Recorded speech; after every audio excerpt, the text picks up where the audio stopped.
บรรยากาศทักทายสบายดีพ่อแม่พี่น้องเด้อมาได้กินข้าวน้ำบ่าน้อยพี่น้องมื้อนี้อาหารกับมุกไก่ใส่ปี้นี่แหละเพิ่นว่ากับไข่พี่น้องโอ้แซ่บๆบ่น้อยกินพี่น้องบ้านเฮาพี่น้องนี่แหละข้าวหอมข้าวไม้ปลามันพี่น้องหอมกลุ่มมาเด้อมา ข้าว เด้อ นี่เด็กเล่นบ้าง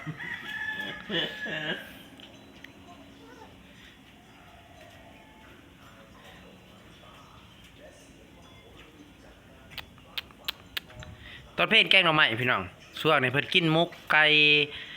ใส่ปี้กับไข่หนึ่งพี่น้องตอนเพลกินแกงหน่อไม้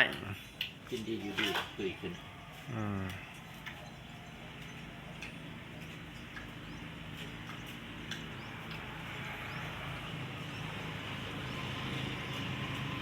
ฝากกดติดตามหน่อยเด้อพี่น้องเด้อถ้าบ่อยากพลาดคลิปของบ่าวหน่อยต่อไปเนาะให้กดติดตาม